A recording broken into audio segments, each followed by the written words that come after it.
nouvelles entreprises, de nouveaux emplois, des emplois qui vont être bien rémunérés, qui vont justement faire en sorte, parce qu'on va avoir de plus nombreux contribuables qui vont gagner de plus importants salaires, de nous assurer que nous allons créer de nouveaux revenus pour faire en sorte d'éviter de couper dans l'enseignement, dans l'éducation, comme le fait à l'heure actuelle le gouvernement libéral. Mais Monsieur Pellado, je vous arrête tout de suite, là, je veux pas être impoli, mais ce que vous dites de créer des nouveaux emplois, c'est plein de bon sens. Vous l'avez pas inventé, je veux dire, tous les politiciens du monde ont toujours dit que c'est important d'avoir des nouveaux emplois. Ce que je veux savoir de vous aujourd'hui, c'est quels sont les secteurs d'avenir au Québec réel où on voit une possibilité de croissance pour aller chercher ces nouveaux emplois-là, des nouveaux emplois payants, donc des nouveaux impôts.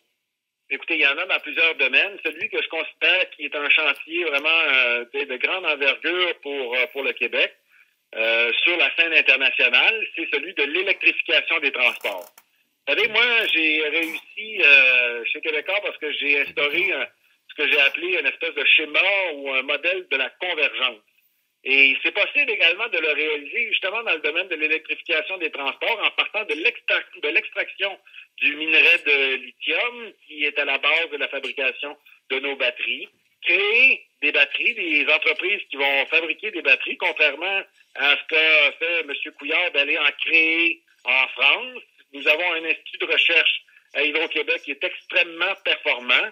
Nous avons une filière, mais vous le savez, encore plus au Saguenay-Lac-Saint-Jean, la filière aluminium. On sait que les pick-up, les F-150 sont construits en aluminium. Là, je disais la semaine dernière dans le Wall Street Journal qu'il y a les Jeeps également qui sont en train de le devenir. Donc, organisons-nous pour que, avec l'électricité que nous produisons et qui nous permet de fabriquer de l'aluminium, on puisse également transformer notre aluminium plutôt que d'envoyer des lingots au Wisconsin pour qu'ils soient transformés pour fabriquer. Vous êtes dans la bonne région. Vous êtes dans la bonne région pour en parler de ça, de l'aluminium au Saguenay-Lac-Saint-Jean. On en parle souvent, puis pas plus tard que la semaine dernière, c'était encore le sujet. La transformation, ça n'a jamais fonctionné en raison d'ententes qui existent au London Metal Exchange qui permettent pas à des entreprises de transformation d'aluminium de profiter du métal en fusion qui est à proximité. Il faut l'acheter au même prix que n'importe où en Amérique du Nord. Fait qu'on est fourré, comme on dit. Oui, mais bon, là, il y a deux éléments auxquels vous faites référence. Là, il y a eu, effectivement, depuis les 3 dernières années, une problématique au niveau de l'aluminium. Il y a eu des banques d'affaires qui ont acheté des entrepôts et qui se sont, dans le fond, devenus des intermédiaires entre le London Metal Exchange et les utilisateurs. La deuxième chose, c'est que nous avons le potentiel, nous avons le génie, nous avons l'électricité, nous avons l'espace, nous avons toutes les conditions pour inciter les entreprises de fabrication de pièces automobiles de venir s'installer ici. Or, quels sont les efforts qui ont été déployés à ce jour? Il n'y en a pas beaucoup. Et il semble pas que ce soit véritablement, plutôt que cette obsession de créer des revenus, nous faisons face à une obsession de couper les dépenses. Alors, je vois pas le gouvernement libéral extrêmement engagé. Sinon, moi, j'ai rien contre le plan Nord.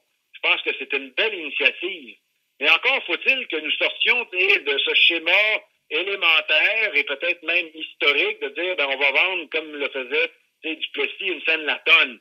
Nous avons tous les moyens et les outils pour le transformer ici, notre minerai. Organisons-nous pour le faire. Mais il ne semble pas y avoir une impulsion et une volonté réelle de la part du gouvernement libéral de s'engager dans cette direction-là. Monsieur Pellado, je veux vous sortir une petite affaire de la politique. Le hockey fait beaucoup jaser, évidemment, en ce moment. Série qui oppose les Canadiens à Ottawa. Est-ce que vous êtes plus Canadien ou Ottawa? Canadien, bien sûr. Vous êtes Canadien? Il me semblait qu'au Parti québécois, non, Canadien? Non, pas du tout. Le Canadien est une grande institution, vous le savez, qui a eu des joueurs francophones. Moi, je suis né avec Jean Béliveau, après ça, Yvan Cournoyer, Guy Lafleur. Ça a été pour moi ma jeunesse et je ne peux être autre chose aujourd'hui que fan du Canadien, bien sûr. Et dans un Québec séparé, là, comment on appelle ça, le Canadien de Montréal? Ben, le Canadien de Montréal, c'est une institution. Fait qu'on laisse ça de même.